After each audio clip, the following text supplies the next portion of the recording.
Thank you for tuning in to the SeaBros Fishing Podcast. On this episode, Captain Damon Sacco of Castafari Sportfishing and Tournaments returns for his 5th annual podcast with us. Damon is a pleasure to talk to and always has great stories to share. In this conversation, we start off with some bluefin tuna and canyon fishing talk. We discuss fishing for giants around draggers and how much of a struggle the 2024 weather pattern was for canyon fishing and most of the offshore tournaments in the Northeast. Damon tells stories about fishing in the Maldives and Figi, targeting dogtooth tuna and giant trevelle. He also discusses what it's like to visit and fish in extremely remote places. Damon tells a story about what it can be like to seek medical care in these remote destinations. Finally, we spend a bit of time talking about the upcoming 2025 Castafari Offshore Fishing Seminar, which is March 1st and 2nd in Quincy, Massachusetts. This event is always educational and exciting to attend.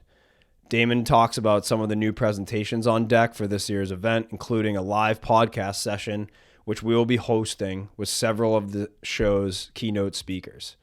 Hope you enjoy this conversation with Damon as much as we did. Without further ado, please welcome to the podcast, Captain Damon Sacco.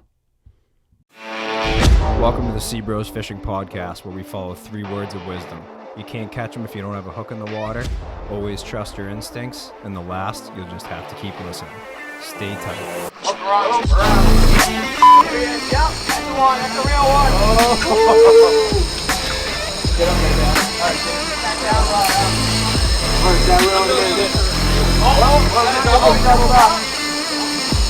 We doubled up. We doubled up. Woo! All right. Am I coming off or what? Get that down. Don't get on that rock right here. Yeah, that's kind of what we were thinking is travel fishing stories. I'm sure you're going away this winter too. Yeah, I'm going to Fiji. Actually, I'm going to Mag Bay in 3 days. Oh, with I'm Frank so Pitton. jealous. Are you really? Yeah. With Frank? With Frank. Spillway Frank is now. Spillway Frank. He's probably already Dude, rigging ballyhoo. slaying the snook down there in the spillway, fishing in like some sewer. It's crazy. He got Sound all right? He hooked a big tarpon the other day. He was telling me a story. The thing went ape shit. Are you still on the phone with him? Yeah, exactly. It's never a quick convo. No. Frank. It's at least a 45-minute segment. Dude, you know what though? He is the best fishing storyteller on the planet. Oh yeah. You would actually, you're very close comparison. Your details. I don't know. He goes into detail and he doesn't forget a thing. He does not. It's impressive. You can tell he just loves it. He eats it up. He knows the weather, the moon phase. But that spillway, man, is just insane. It's like everything lives there. There's Goliaths in there that eat the snook. Like guys are trying to catch their 30-inch snook and a friggin' 300-pound grouper comes up and That's pretty hails it. That's one thing that's kind of a bummer about where we live. There's not many predator fish inshore. You know, there's like the bait fish that we catch, and then there's like the bass, the bluefish, but it's not, there's nothing that's going to eat the things we're trying to catch. True. There's no like giant junkyard dog like you get. Sharks though, man. I guess those are getting worse, but still nothing like down south where you're just trying to rip them away from other fish. Yeah. Or like, you know what's cool down south too is like the tarpon fisheries they have on the docks. Like when guys go and clean their fish and they throw the scraps in and there's like 200-pounders there just mauling them. I mean, that's kind of cool. But, we get that with bass. Like you guys get it in Situate, don't you? With the bass hanging around like eating the pets. scraps. Yeah. We have that pretty well dialed. I've won a few of our local Situate Harbor tournaments catching the first fish instantly right at the dock. Yeah, right under the dock. I've been DQ'd a couple times, but I've won a couple as well. Yeah. Good fuel, good on the fuel. I saved a couple charters, not gonna lie. Yeah. Like literally lifted up my pen of herring and there's a couple. Hey, give me a hook. Why not though? I mean, we've had people travel, they're expected to be up here 3 days tuna fishing, and you can't even get into the river bass fishing because it's blowing northeast 20 and outgoing tide, and your only option, they want to do something, I'll gladly go catch a couple of bass in the harbor with you. Right. Speaking of that, how was the weather for you this year? The weather? Yeah, you guys had it way worse than us. The weather was awful this year, man. I think this was the worst weather year I can remember. we usually do like 15 or 16 canyon trips. This year, I think I had 13 on the books because I had a bunch of family stuff going on. But we did not. We lost 9 out of the 13. Oh my God. So I mean, and 2 out of the 4 that we did take, actually 3 out of the 4, we were caught in like really severe thunderstorms. The Tri-State tournament, total shit show, weather-wise. We actually got stuck in sideway wind on the second day, and it was like not fishable, even though we had a spread and we were trolling in the dark. And I would send Dylan out there to like check along, and he'd be like, "Really? You want me to check baits right now? Like we have like 5% chance of catching a fish." But and like people did get bites in that shit, but it was blowing like 40, like pegged at 40 knots. Oh my God. It sucked. Sucks. And then the Nantucket Big Game Battle, like the boats that had the range and could withstand the weather went to like basically the Hague line to fish because there was a nice break out there. And I was headed there, but it was like 14 knots bashing into like a 4 to 6s on the way out in the dark, and it was pea soup fog. And I'm just like, what am I doing? Like, I'm not doing this. So I ended up not going all the way to the edge. And then we ended up going home because it sucked. We were all like looking at each other like, all right, do we want to stay? And I had Nick with me, and even Nick. And, Nick's, he's built like seasoned. a box truck. Like, he's seasoned. He can handle it. Nick was like, let's get the fuck out of here. I'm done. So anyways, so those 2 tournaments were tough. And then we had a charter that we were out. I think we were out at Hydro. And we were just inundated with nasty electrical storms. Like I got a text from Rob Carmichael from the mainland, and he's like, he knew I was out there. He's like, we just had a nasty electrical storm come through. Just letting you know. And of course, it's bluebird, sunny sky out where we were. And I'm like, oh, that's weird. The next thing you know, like the ominous cloud shows up, and lightning starts hitting the water. The air goes dark, and then for like 8 hours, we were dodging storms. Yeah. Literally staring at my radar like a game of fucking asteroids. Like just navigating through system after system. So after stressful. System. Oh, brutal. And of course, the charter's like, should we be going in right now? But then there's the one guy that's like, fuck that, man, $7,000, I'm not going in. And you're like, I'll take the lightning strike. Yeah, and I don't know, man. So it was a tough season with the weather. I'm not gonna lie, and I know I'm not alone on that one. I did a post on Facebook. I did like a rant. I was like, weather fucking sucks, and like 80 people were like, this is the worst season I ever had. I'm selling the boat. Wow. Yeah. Were you able to pivot at all to like any of the inshore fishery? Yeah, we did. We had a lot of fun with the bluefins. I mean the tunas on the backside of like the vineyard were there for around the windmills, and there were a lot of bluefin like really close to shore this year, which is fun. And we had that 2 years ago too. So I mean, unfortunately a lot of my clients that book canyon charters, they don't like bluefin fishing. A lot of them have their own boats, and they can bluefin fish. So it was hard to convert. I used to do that more than I do now. Yeah. So most of the time we actually stayed at the dock, unfortunately. But we did get a lot of bluefin fishing in the fall, which was fun. I'd say this was probably one of the better years I've ever seen. You caught a couple fish hammers with your girlfriend. Caught some big ones. Yeah, caught 3 fish that were like over 114 inches. So nice size fish. One was 117, and they were like ass kickers. I don't know. They wouldn't. One of them wouldn't die. Like we just kept stabbing it, and it just didn't die. I mean, the thing came to the boat like black backed. It looked like a fucking airplane, and I just hammered it like as hard as I could, and I felt like the dart go into the bone. So I knew I was like, oh, that thing's like done.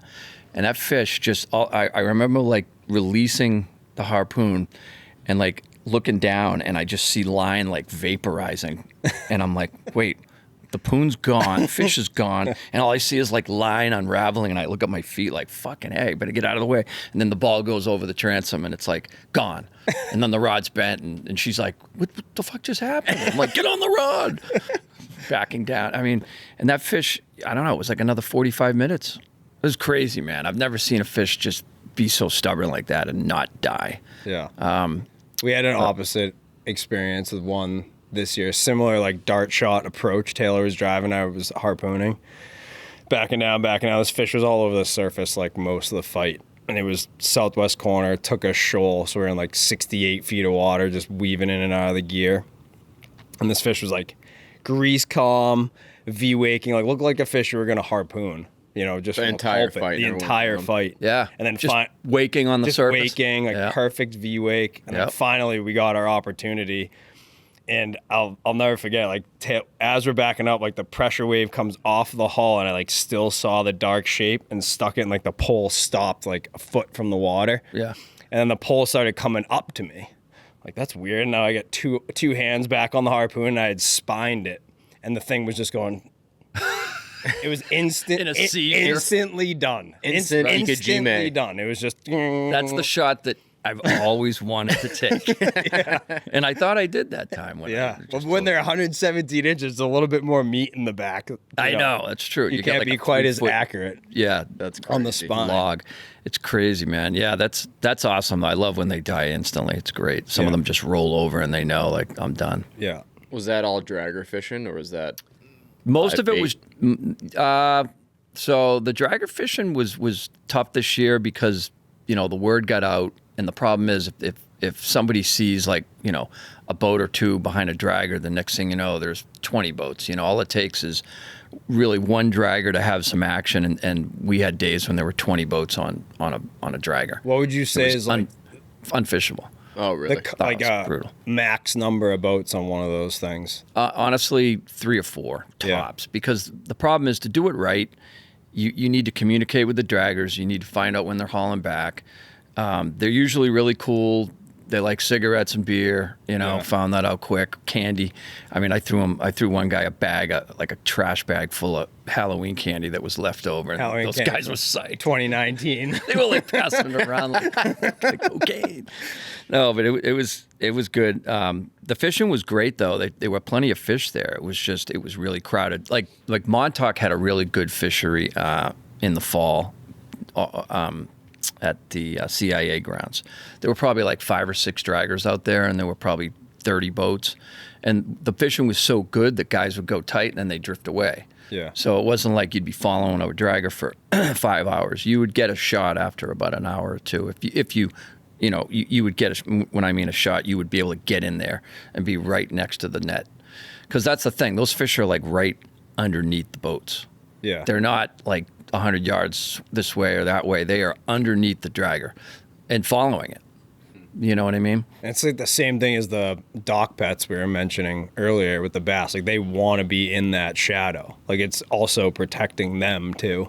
Mm-hmm. I strongly feel that it's not necessarily like just the net, but they want to be in that shadow of the boat, in that shadow of the gear most of the time. Yeah. That's why it's so hard to get them off sometimes. I think too they stay like huddled, because I'll mark bunches when we're around the boats, and they're in like a pile, like a real tight pile, and it's almost like a school of Pogies. They just sit there and they're not even feeding; they're just following the boat. I had a dragger one time pull his nets, and he's like, "Sorry, man, we're out of here. We're going back to Ocean City," and he started steaming at like 15 knots, and those fish stayed right with him. And I was running up. There was another guy, I forget the boat, Downey's boat, but we were taking turns, like literally running at 25 knots, catching the dragger, dropping baits really quick, spiking them down, and then you'd get like a 15-second drift, and then you'd pull up and back, and and we both finally got bites. But those fish were on that dragger, and I guarantee they followed that boat like all the way to Maryland. Sure. Yeah. Mm-hmm. They do that with the Canadian boats on the Atlantic side. So I've seen all these videos of guys steaming back in at 8 knots, and they're following them all the way back to land. Yeah. It's pretty crazy. They probably swim in the harbors up there. I would say. I mean, that's insane that you were actively fishing a 15-knot boat. Yeah. It was kind of crazy. I wish we should have taken video, just because it was so chaotic. It was like, all right, when I tell you, send it down, 32 ounces. Ooh, and then it would be like, take the boat out of gear, and literally you'd have to, and then you had your forward inertia that was working against you because you're trying to spike a bait down. Yeah. So I'd slam it in reverse, try to like slow us down, and it'd be like, and then we were fishing a live bluefish, and the poor bluefish was like, fuck. But I mean, was there any bait that worked better than others? Like, oh, you just read my mind. Honestly, that's a good question. it really didn't matter until it got crowded. So if we were pulling up on, and there were a lot of boats that didn't have fish too, so everyone thinks, oh, you pull up to a dragger, it's easy peasy. Well, there were a lot of guys that went, people I know that struggled. They worked hard and didn't get bites. It's you do have to have good live bait, but I'll tell you right now, Pogies didn't work this year. 2 years ago, they loved them. Pogies, you put a pogie in the water and you'd have 5 of them come out from underneath the dragger and eat it right out of your hand. This year, I had fish just gliding by the pogies and then turning away. They didn't want them. Wow. Loved the bluefish, but bluefish were like they were harder to catch than a friggin' tuna this year for us. The bluefish were hard to find. I mean, there were tons of them down off of Block Island, Rhode Island, Montauk. I feel like all the bluefish stayed down there and they didn't come into Buzzards Bay. We had maybe like 2 or 3 blitzes throughout the summer where I saw bluefish feeds. I don't know about you guys. Did you see a lot of bluefish? Some bluefish. It was not epic by any Late means. summer, early fall, they moved in pretty good off Scituate. Yeah. Yeah. Yeah. Yeah. We haven't really targeted them in years. Occasionally we have a bass trip that turns into a bluefish trip, but it's not like we're trying to catch bluefish. And the thing bait. is, where you guys are fishing, bluefish aren't like the bait of choice. No. When you're on the bank, it's like, they'll eat a bluefish, but that's not really what you guys are looking for. But where I fish, even Chatham, it's like bluefish is candy, man. Yeah. Even like fishing out in the channel, like they love bluefish. Plus, anchor fishing bluefish is, I think I'd rather chew glass, honestly. when they swim up into your anchor and everything. It's Especially it doesn't on, matter slack what tide. the current is; they're going around the boat. For the most They are part. going around the boat, and sometimes they buck the tide, and you Yeah. see the balloon. It's just like, you gotta be shitting me. Yeah. And they're on the surface, like half alive. Yeah, they're not very easy to fish on the. Those anchor. are my nightmares. Yeah. Live bluefish, honestly, and live pogies can't. I mean, I hate fishing them. They do work well, but Especially calm days. I feel like a calm day with a live pogie on the top. I 100%. It's like nothing's going to go near that thing. No. Yet, but it's like when it's rough, for some reason the pogies are nervous. I don't know if it's the sound of like waves smacking or whatever, but like it's like I love putting a fresh bait that's nervous and goes like down. Yeah. Right. Like especially bass fishing. Like when Rob and I go bass fishing in the early season, we're always, one of us is always bitching, like fucking yelling at the pogie. Right. Like, you're not doing what I want you to do. Go down. And mine's usually going around my friggin' propeller. Oh god, that's funny. crazy. So dragger fishing. Dragger fishing was fun. A lot of people did it down by us. Have you guys ever tried it, like out on the bank? I mean, There were some guys that did. I know of a handful that were caught off draggers east of the bank this year. they must be out there. But it wasn't like it was down there. Yeah. I feel like the problem is like to get to where they are kind of on the draggers, you're going by The best spots. so many fish Yeah. to get to the fishing. So they're too far east. They're You're too talking far east. I of mean, the you're bank? going by. You're going to the east side of the bank, maybe, or east to southeast corner, or even east to Peaked Hill. Yeah. Like far, 30 miles, 35 miles to really get into them. Yeah. And you're going by the whole western edge where there's already a bite going on, Yeah. usually.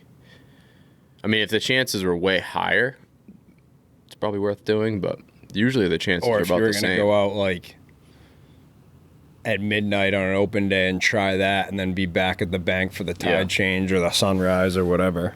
I just feel like not many people explore the dragger fishery, even in the bay. I mean, I remember seeing fish, years ago. This is back when like Scotty worked for me, like 12, 15 years ago. And the whiting draggers would like, they would haul their gear and there'd be fish behind. Yeah. And I don't know, I never thought to go over there because I figured, you hook a fish, thing's going to go under the dragger. And they do. They really do. Like I'd say 80% of the fish you hook, you lose when you're fishing around a dragger with gear in the water. How are you guys handling that with the dragger? I mean, like, I know you're very professional, and You got to sure talk to them. Like you can't Yeah. roll up on a dragger and not engage, and because that's just rude. You Yeah. know what I mean? You gotta talk to them, and some of them don't want you.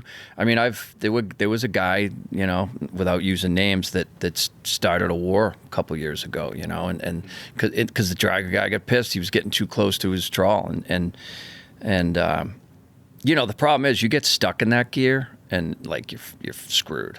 You know, so it is dangerous if you're not careful. But yeah, they're nice guys. Most of them are very cooperative, and they let you roll up and fish, and they'll tell you when they're hauling back. The problem is, you know, if there is a crowd, everybody comes over for the feast. I mean, we had a couple draggers that had like 30 boats, and the problem is they haul that gear, and then the fish go down. And then nobody gets bites because there's just too many hooks in the water. Yeah. I mean, there were 30 boats. I made a video one day. I was out with Dylan and Reed and the young gen, I call them, and there were just like 20 to 30 boats per dragger. It's a lot of pressure. A lot of pressure, and nobody was getting bites. And you know, I kind of actually was glad because I was hoping a lot of those guys would just go home. Yeah. You know, and they did. And then we got a bite like at the end of the day. All by ourselves. It was actually kind of funny story. So I went up to the dragger and I bought traded a bunch of bait for food and, you know, candy and beer. They gave me like 4, you know, laundry baskets full of bycatch. And when I mean bycatch, I'm talking like spiny shit, like dogfish, skates, sea robins, shit that you would not think a tuna would eat. But those tunas, man, they are stacked. I mean, I was dressing a fish this summer and I was afraid to like stick my hand in there. There were so many spines and claws and horns. And literally, I mean, my hand looked like it got run through a fucking meat grinder. Like but my point was they gave us all the bait and so I told Dylan, I'm like, you know what, let's cut this up. So we did. We started chumming it and I had a big fucking hake about like this big, rigged it up nice, sewed it, and I just threw it back in the chum line, and then I just, you know, kind of reel it in slowly, because I feel like when we chum, if you pull anything in quick, if you are marking fish, gone. Yeah. You know what I mean? They just, so, you know, I'm just That's a good tip for people, actually. Yeah, it is. It is. That's we've all been there, learned the hard way. Like, so I'm reeling in slow, and the hake's coming in, and I see it kind of doing a slow like spiral. And then I'm like, what the fuck? And there was a fucking 800-pounder just like, Then he like veered off, and I was like, there's a fucking fish back there. Dylan's like, stay calm. And then we tossed a friggin' scup, a live scup. That's the other thing. They were eating scup because, you know, that's part of that's on the menu. It's amazing they'd eat that, but not a pogie. Correct. Well, I think, correct me if I'm wrong, I'm just gonna double check. A scup's going to want to go down as opposed to a pogie. Perfect. Yeah. Exactly. 100%. They do. They're a perfect bait for that. Bass, too, they go right to the bottom, and they can handle the bottom. They can handle the pressure of the bottom. Like, you can send a scup down, you know, as a deep bait, and it's fine. And usually pogies can handle themselves down there, too. Bluefish, not so much. I feel like pogies, though, once they're chased one time, they do, like mackerel, they usually don't want to go back down. Oh, no, exactly. I've seen pogies where, you know, the weight's here and the pogies just straight up here. Yeah. And they're powerful enough to, like, pull a 24-ounce weight. Totally. But, yeah, no, the scup, man. Scup was... Scup? Because they were part of the bycatch, you know, like down off of Montauk, like... There's a shitload of scup down there. Makes sense. And there's I don't know if you guys saw the video, the guy like slinging a dogfish with a spinning rod. I did. He hooks one. Yeah. I mean, those fish are eating, like when they're on the top feeding like that, they're eating everything. Yeah. Like you could throw a Snickers bar and you could frenzy mode. Fish. Yeah. Yeah, it's crazy. And that's fun. And that's why, you know, I like the dragger fishing, because you can see stuff like that once in a while. Usually you don't, but you know, once in a while you get those days, and it's usually when you're the only boat. Well, it's the stuff you dream about too, because I mean, you've been doing this a lot longer than us, and like we were dreaming of the days when you'd see like a visual of a tuna eat next to the boat and all that, and then fast forward to today, and it's kind of a common thing all the way up and down the East Coast. Remember when like the first viral hand feeding tuna on the ridge video came out? Yeah. I don't know if you remember that video, but it's like the very first like PEI Nova Scotia style video of them hand feeding herring next to the boat. And remember, it went super viral. And now it's like you just said, it's like it's happening at least once a year for a certain period of time somewhere up and down the coast. Yeah. including and still in Nova Scotia or Canada, depending on how much bait there is. Got up there pretty early on, though. Yeah, we when did. The Bruce brothers were like Right. making a name for themselves, Yep. and Yeah. because that's what's that going back to, like 12 years ago. 2009, I think. 9? Yeah. Is it that long ago now? 15 years? 2009. I know. But that ridge video, 15 years. Holy shit. Do I have any hair left? Yeah, That's crazy. and that ridge video was like a couple years before that. Does that still exist on YouTube? I'm sure. Oh, yeah. I think it's It looks Tuna like on the Ridge. Pac-Man. That's the For those how that are listening, check granular that it out on is. YouTube. I think it's called Tuna on the Ridge. Feeding tuna on the ridge, I believe, is what it was called. The ridge being like a shoal 2 miles outside the inlet. Yeah, or something. we've much, actually fished the ridge. Yeah. we Have caught 2 fish on the ridge last year up there, That's cool. and it's just like fishing. It'd be like fishing the northwest corner of Stellwagen Bank, but instead of being like hooked, it's like a straight like I always. Is it a sand? It's like hard like gravel to sand bottom, like very similar to the bank. Yeah. Interesting. Similar high spot depths. Yeah. It's pretty interesting. But like when they funnel in and around Nova Scotia and head towards PEI or in between PEI and Nova Scotia, it's like the bank runs north to south or northeast to southwest, and we were fishing the very, very northern tip. So it was the first piece of bottom they hit when they funnel in. They're all the same. Right. How is the tournament and all that? I know we talked about shit weather and the canyons. But Well, we had some shit weather for the OBBC, unfortunately, too. It rained, like, I think every day. The guys were able to get out the first day, and that's about it. Everybody most boats came in. There were, like, 3 boats that stayed out there, Robbie Goodwin being one of them. I think, who else stayed out? I think maybe Miles stayed out there. Big boats, though. Yeah. It was blowing. So we did our captain's meeting a little earlier because of the weather, and I let guys leave early this year. And actually, this coming year, we're going to allow people to leave at 8 p.m. instead of midnight. And the reason why is because you get a little light, and you get the wind farms to deal with now, which I don't know if you guys have been back there, but it's kind of crazy. There's a lot of construction going on. There's so many turbines. Like every time, each trip I'd go out and be like, holy shit, there's 3 more. Like they're not constructing them that fast, but there's a lot of shit in the water, and it isn't only a matter of time before there's going to be some type of accident, which is a shame, but it's coming because they're hard to see sometimes, especially in the fog. Your radar gets them, but there's a lot of boat traffic in between the turbines. There's a lot of equipment. There's barges. There's small draggers that are just afloat. I don't know what the hell they're doing there. Some of them are just anchored. Like there's just a lot of shit. And, I like to go around and not have to go through, but sometimes that's a 10-mile, veer. Yeah. So I did go through, like I had my girlfriend at the wheel, last year. And she's like, you need to drive. Like, I'm not going through this. Like, it was that bad. And you can't just put it on autopilot and go through the wind farm. You're basically at the helm, making turns the whole time. Target to target. Target to target, and it's big. It's That's stressful. It is, and it changes the game a little bit out there. Tyler McAllister is going to talk at the seminar about the turbines and what the effect is on the environment, how it affects the offshore ecosystem and like what's really happening out there. Because he's basically, hired as a liaison to kind of, connect the commercial fishery with wind farm development and as far as the good and the bad and the ugly and what the honest truth is. And there's a lot of shit going on, there are a lot of changes. The whole whale mortality thing, I don't think anyone really knows for sure, like, what's causing that, but I mean, come on, how many dead whales have you guys seen, or did you see, before the construction started? I saw a thing on wind, and this could be like a conspiracy theory, or maybe it's an unknown, like the drones. But wind wake is something that can be caused by an abundance of windmills, apparently, where like it can actually affect like prevailing wind direction on the leeward side of them. Really? Mm-hmm. Huh.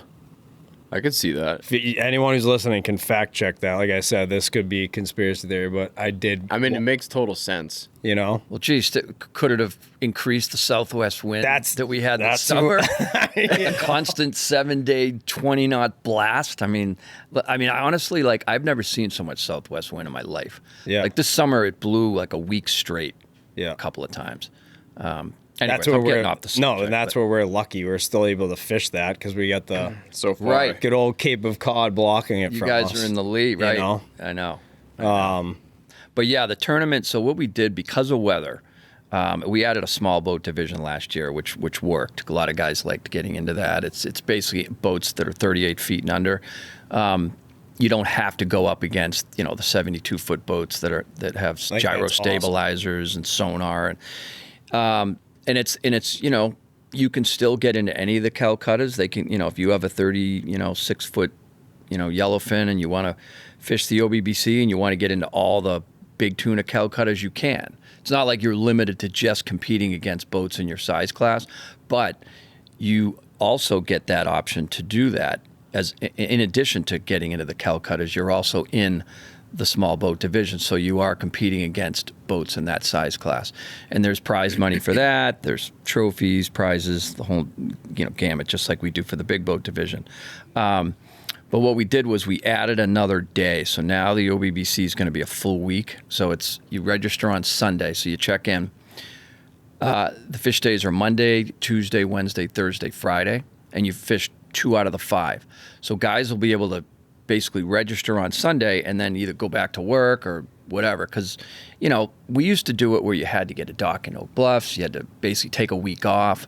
And guys they just can't do that, and it's just not cost effective. So now we allow boats to leave from any port so they can basically, work all week and then fish Thursday, Friday if they want.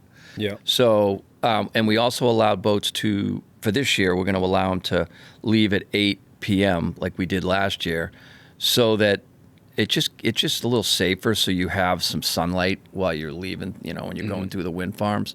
And then also some of the slower boats didn't want to have to, lose time. And the other thing is, too, no one really wants to race in the dark at 30 knots in the fog. And there was so much fog last year back there. That's the other thing. So we're trying to just make it easier for everybody. Yeah, if you have the same start time, you might as well let them leave early. Let them leave early, and there's no lines in. We may implement a lines in, but probably not.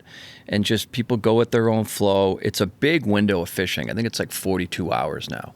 So, I think we're just trying to make it basically as easy for everybody as possible. Yeah. And just eliminate the stress. Smart. Because weather's a factor, man. I mean, I can't tell you how, miserable I was in the big game battle because we went in. I just was like, I'm done, and I'm getting texts from the Robs, slaying fish, out at the Hague, and just like I'm like, do we go? It was another 40 miles.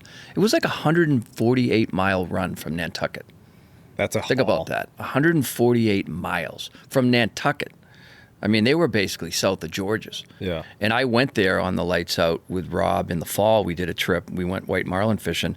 And there was a big fleet out there. There were guys from Montauk that went 200 miles. Oh, my God. 200 miles. There were a bunch of Montauk boats out there fishing. Jesus. Good-sized fleet.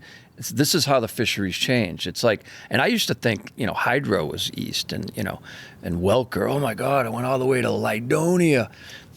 Lydonia is like, fishtails. Yeah. Now it's like you got to go to Canada. Corsair, Nigrin. Yeah. Why do you think that is? It's a good question, but honestly, that's where the water was. This year, I did not see, and I'm being totally honest, I did not see blue water at all. The 4 times we went to the canyons, I did not see any blue water. I mean, there were guys out there that are like, oh, this is beautiful water. It's like, dude, you have not seen good blue water then. Like, there was no cobalt blue Gulf Stream water. It was a blended kind of blue-green, dirty, the shit you see at the dump. Yeah. That was everywhere. I never saw blue water. Even when I was out on the lights out in the fall, it was 78 degrees. We were basically, just inside the line. Still didn't see blue water. So that was a little concerning because, let's face it, like we need the Gulf Stream water to have our fishery, our canyon fishery. Like I've found the best seasons we've had out there have been when the Gulf Stream is connected to the water that we get along the shelf. Makes sense. And if you don't have some type of tube or funnel of like warm water that's connecting the real Gulf Stream that's way offshore, 200 miles to the edge, then you don't really get that blue water. And I feel like the fishing suffers. We see the white marlin, but we don't see as many like, the other exotics like big mahi, wahoo, more blue marlin. Like they're there, but they're not there in numbers. Yeah. Like you guys, I'm sure, remember the days when the water was like purple. Oh, yeah. I haven't seen that in a couple of years. That's interesting. Yeah. And I hope it's not a trend. I hope it's just, the way Mother Nature, mixed things up last year. Yeah. Because it's a lot of fuel money, man. It's to go out there and fish. You don't want to just go catch 3 yellowfin. Yeah, no shit. What were the catches like in the OBBC, even with the weather? So, yeah, back to the OBBC. So most of the fleet went. I did have a few guys that just turned around. I had one guy that wanted a refund like the day before the captain's meeting, and I'm just like, hey, we don't do refunds. It's like fishing tournaments is Vegas, man. Like you get in and you're in. We fished the tri-state one time and we tried to go and I snapped a panish control box off my engine room ceiling and almost died. We turned around and I was like, we're done, but you got to try. You got to go to know, and sometimes and guys were able to fish. So the fleet that the boats that went were able to fish the first morning and then all that day, and then it got rough by the evening, and then some guys kind of roughed it out, fished the evening. Other guys went home, but the boats that did fish all caught fish. There were some nice big eye. I think Opportunity got a really nice fish, like high 230s. Mm-hmm. And I think most boats caught tunas like yellowfin. Not many blues. I think there was only one blue marlin that Tyler caught, and then there were a few whites. So the fishing wasn't great. And I think the guys that went caught the tail end of like you probably heard about it. Like West Atlantis was on fire the week before, just south of the canyon, actually, out where the old weather buoys were. Everybody went there, and that's where they started. The guys that were fishing the OBBC, and they kind of caught the tail end of that. And then it just dropped out, and then nobody got a bite for like 8 hours. Robbie Goodwin said he was out fishing, and they got some nice big eyes, and then it just shut down. He said he went like 7 or 8 hours without a bite. Wow. Which that's slow. Yeah. The fishing was tough, and I feel like it was, even the trips that we went, I fished the tri-state, and we got 2 bites. We missed a big eye, and we caught a big yellowfin in a day and a half. Mark DeCavia had 1 bite. Good fishermen getting 1-2 bites. Cookie Murray had 1 bite and won $800,000. Yeah. It was that type of tournament. Like we were all going for, not all of us, but a lot of us were going for that, the right fish. And but the fishing was tough. It wasn't like your quintessential canyon trip where you're racking up, yellowfin and mahi, and all of a sudden you get a wahoo and a white. It's not like it was 10 years ago, and I hope we see that again. But even Nick made a comment. Nick was like, "Man, I'm glad I fished, when I did." Yeah. Because Nick, fishes when he can now, when he can, and they just the bite was better when he was fishing, and he observed that, Yeah. So anyway, Good swing around though. I hope to your so. Mother Nature point, you never know what you're gonna get, and things change all the time, and yeah. And all that said, too, that tournament specifically, you've had some pretty damn good fishing. We have. We've been in that tournament. The amount of big eyes in that tournament, stupid. The years that I fished it, yeah, ridiculous. I think we had 14 big eyes one trip. We had a lot of big eye come in one year. I think you guys were fishing it with somebody. I think it was the year Tucker caught that big sword. Yes. And there were just stupid amounts of big eye. Guys were coming in with so many. They were like, "Oh, we have like 7 big eye. Can we weigh all of them?" And I was like, "Yeah." I said that to the first boat, and then like all 30 other boats fucking wanted the same thing, and we were like weighing big eye all until the same 1 a.m. size. They were like all, Yeah, they're the, all same the same size. size. So Like that we buck didn't 60, know, you know, buck 30, buck 60. you need the extra 2 pounds. And then it 4 was like, pounds. is that a big yellowfin? A couple of them, like, you know, were like thin big eyes. Yeah. And we were like, shit, you know. And we cut a few of them open just to see, but yeah, that was the weigh-in from hell. Yeah. I mean, the long. police detail was like, the guys were pissed. They were like, you were supposed to be done by 8 o'clock. I'm sorry, man. I'll never forget sending bystanders away with yellowfins Full-size in yellowfin. husky trash bags and putting them into the back of their cars. Handing you guys want people some yellowfin. tuna? Right, please Full yellowfin. take it away. That's so funny.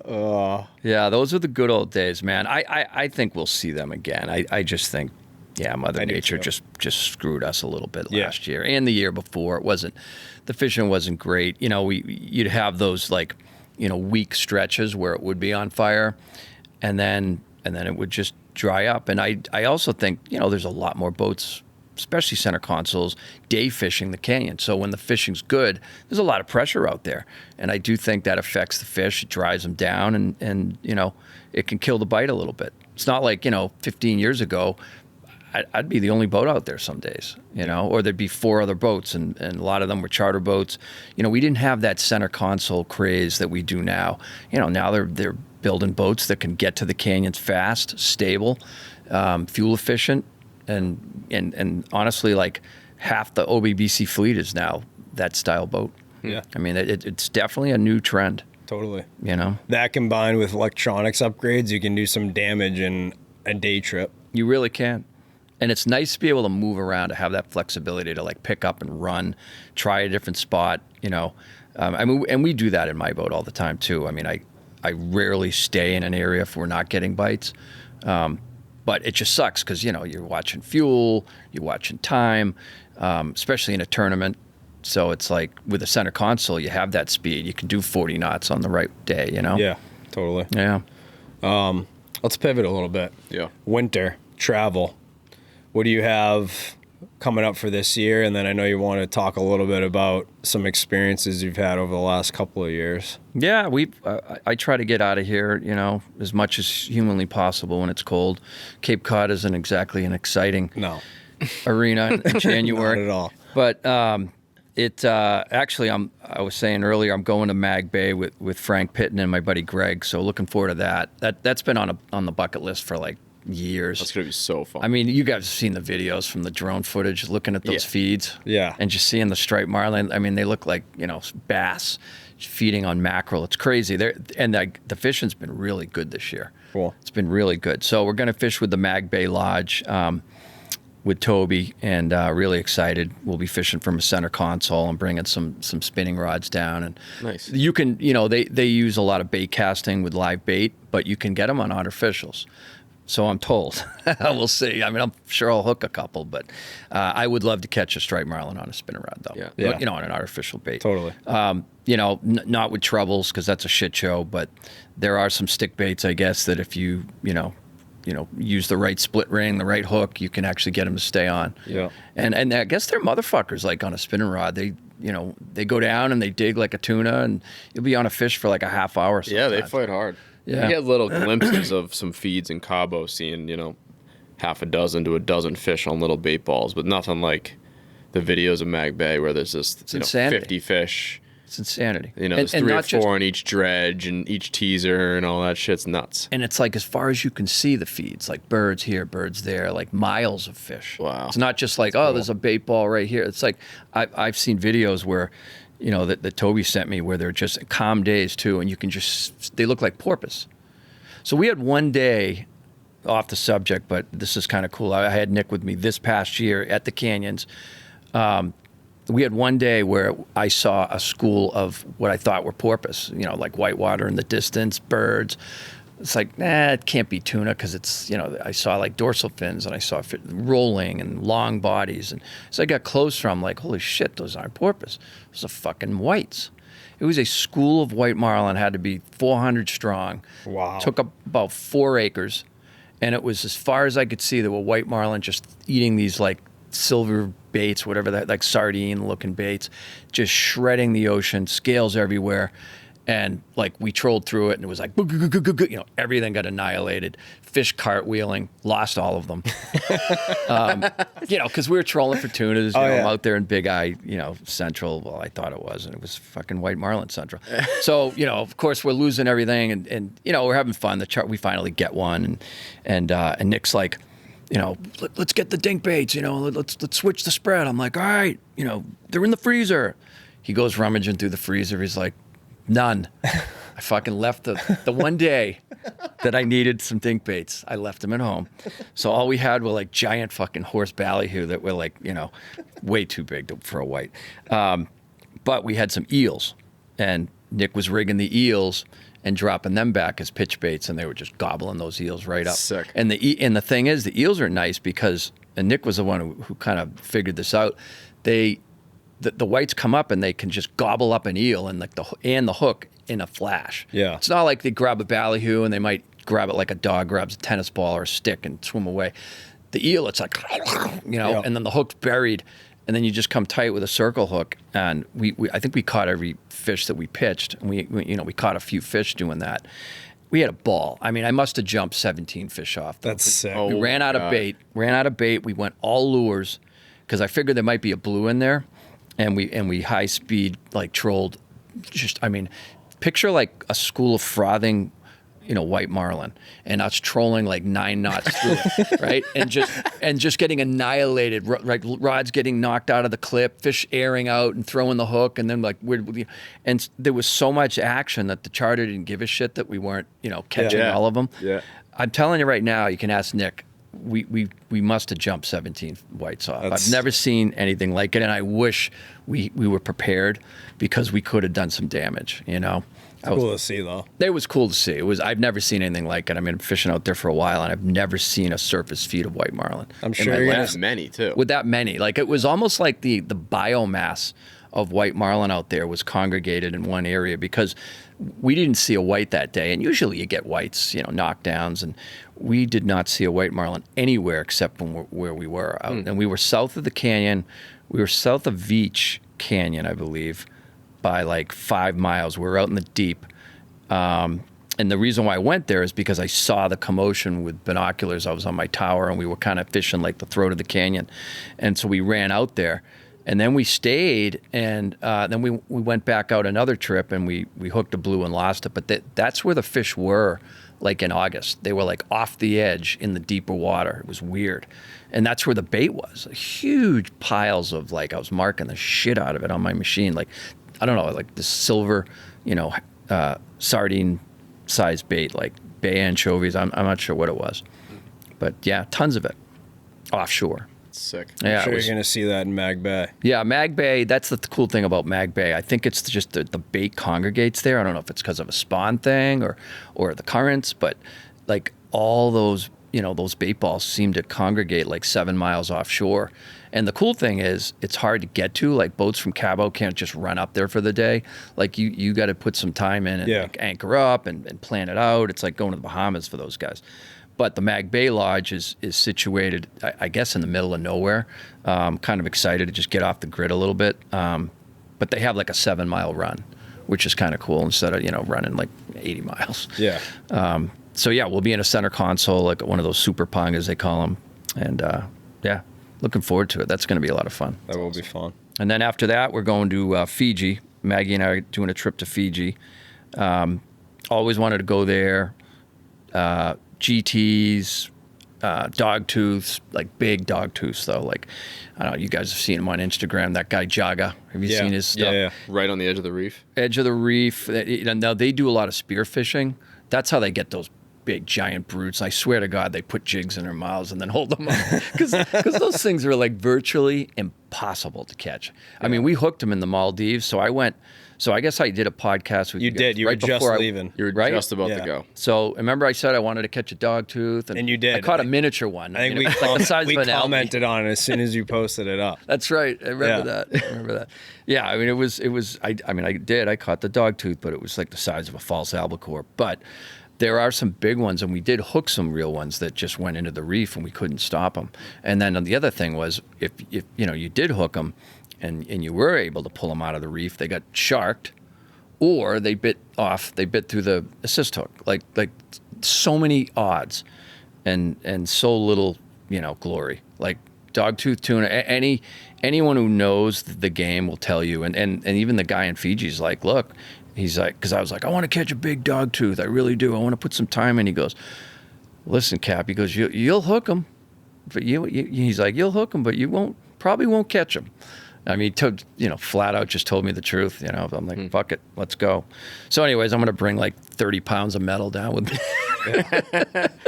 and 100 hooks. Or go old school, rig up a dead bait with a mouse trap, put some heavy gear on them, and just at least catch That's a them. great idea, the old mouse trap. Yeah. Mouse trap, soft plastic.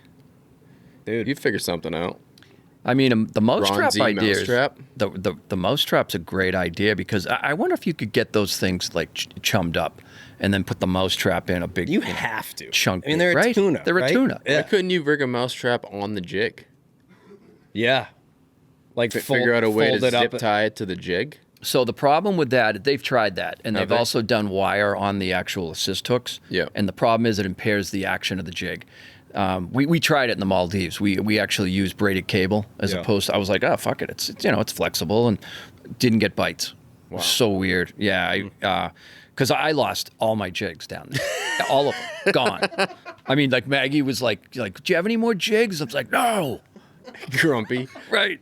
Like, no. Give me your jewelry You're cut now. off. You're cut off. Give me that ring. Yeah, exactly. She was like hooking everything too, like hooking monster fish. Like, I think I got something. Rod's like hitting the water. Zzz, think I got something. I might be bottom. I'm like, no, it's a fucking monster. Yeah. I mean, it's fun though. It's like, because you never know what you're gonna hook. That's the thing about reef fishing. I don't do a lot of it, so like I love it. It's like a candy store. You drop down and it could be a friggin' GT down there. We caught a couple of GTs jigging on the bottom. That's cool. Those dogtooths, so they like more individual on the reef? Or are they in like wolf packs? It's a good question.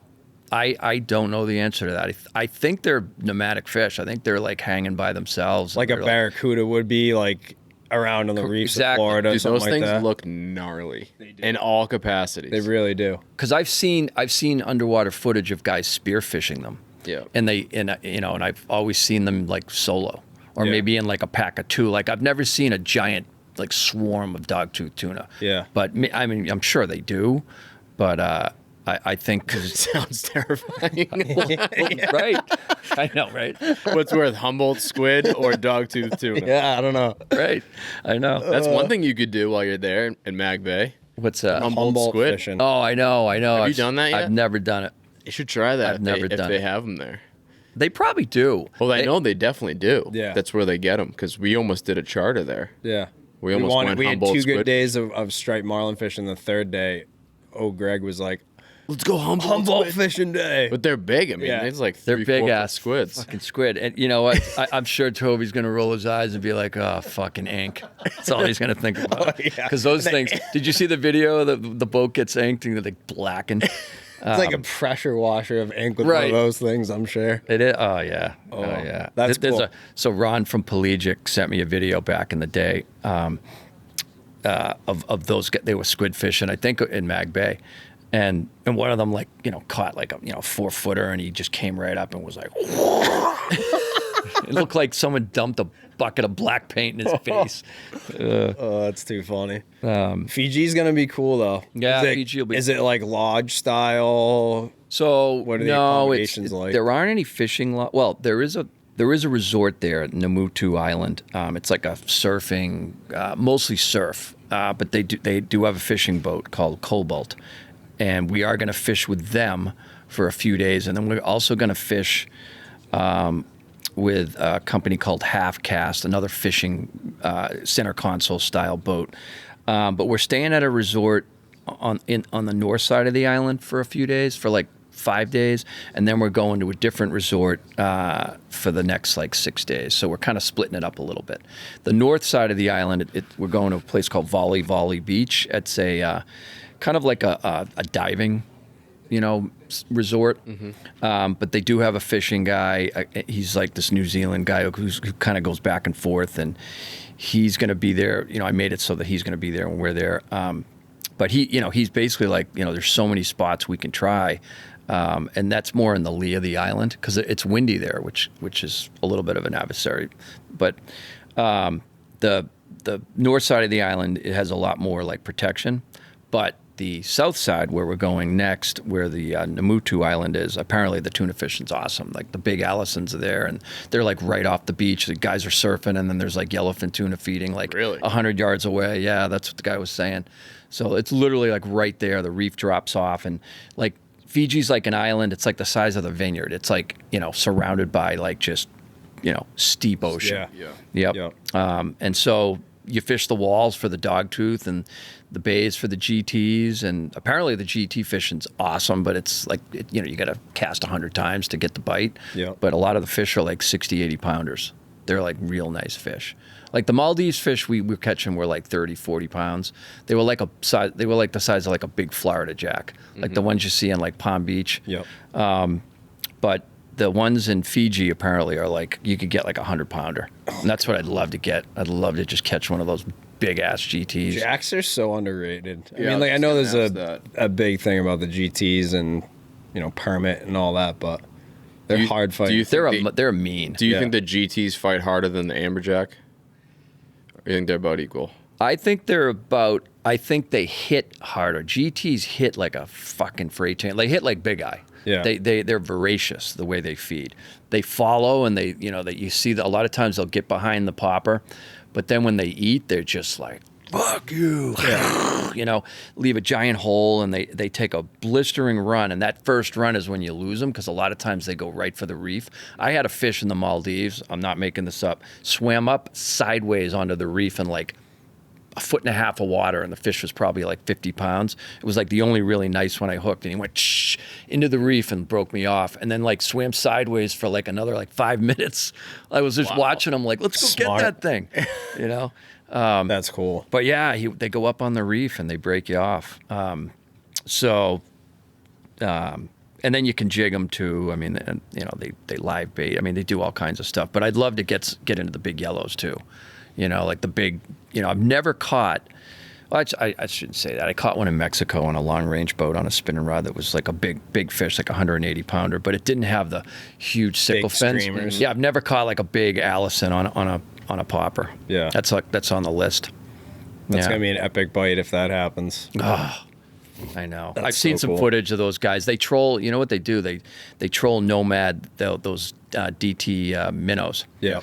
They troll those Nomads around, and that's how they get them. They just troll through the school with Nomad plugs and with 80s. Kind of a topic change, but how much have you implemented those swimming plugs into canyon fishing? Oh, big time. Those plugs work awesome at night. And I just learned by accident because we forgot to bring one in, and I left it out there. I didn't tell the boys to switch it up, and all of a sudden we got bit, and I'm like, I think it was when, it was probably the season they came out with it, because I remember I was just starting to get, I used to fish with the Bombers, and I still do. The Bombers are great, but I work with Nomad now, and so obviously I'm going to fish their stuff, and their stuff works just as well. I like it a little better because the hooks they use, the BKK hooks, are just indestructible. Yeah, they're an awesome hook. And we never straighten them, which is nice, because a lot of times when you're trolling at 8 knots and you get a hard bite, like the hooks just can't stand that pressure. Yeah. The BKKs seem to hold their own. But I love them. I love those plugs. You got to be careful because they tangle. Like if you try to run a couple off the flat lines, depending on how wide your boat is, like on a center console, I would never want to run 2 off the flat lines because they tend to sidetrack. And then if they do tangle, you're fucked. Yeah. they just it's just a nightmare. They're like a pogie. They're like 2 pogies. Yeah. Are they tangling Making just love. because of like dude? It's just ridiculous. Another nightmare material. Are they tangling because of like your wake, or are they tangling just because they get bent after catching fish? I think they have a tendency to just, once in a while catch some prop wash and some air. Or they something. dig or some air, and they just have a tendency to go lateral once in a while. And the problem is they have too much drag to run in a clip, so you got to run them off the tip. But what we'll do sometimes is like what I'll do is I have rod holders that that are like all shapes and sizes, and I'll use the ones that are angled out, and we'll get away with, so we can't fish them in the corners, but we can fish them in the side rod holders, so the rods are facing out a little bit, and we can get away with doing that. But they're a great nighttime trick. I mean, they work in the daytime too, but for some reason at night the fish just, probably because they're coming in close to the boat, and that's where we fish them. So maybe they're just getting bites, and that's the fish will come up and eat anything. I mean, I've caught big eye on pretty much everything at night. Money makers, Joe shoots, friggin' cedar plugs, which I never fish anymore. Plus, just ease of checking your spread and all that. Fishing plugs at night makes sense. You're not seeing weeds at night, so you're not knowing to do weed checks on like skirted ballyhoos and things that are be closer to the surface. I would assume those and just baits washing out. Yeah, just a little bit easier to handle. That's a good point. Too. Anyway, sorry to sidetrack, but nomads. No. Fishing Fiji. You guys ever use them? I know the guys in Gibraltar. You probably see those videos all the time. They fish those minnows, Not and they us, also but fish those big old marauders. Yeah. That's what they use. Yeah, Nomad has that version. I forget what they call them. Mad Max. They do. Yeah. A little Might thinner. play around with those a little bit this year. I was just going to ask you guys, have you done some artificial trolling? We haven't. I know a couple guys that have. Really? They've hooked some fish on them. One of those dragger, east of the bank dragger fish I was alluding to earlier was caught on one of those, trolling it by the dragger. No shit. Yep. Interesting. I mean, that would make sense. Right. If they're following draggers at 15 knots, you should be able to troll them up. Yep. That's true. And the cool part about trolling with a dragger, I tried it when I was with Maggie a few years ago. We were out and we ran out of bait. I ran out of live bait. I ran out of chum. I ran out of everything. All I had was ballyhoo. And we had lost 5 fish in a row.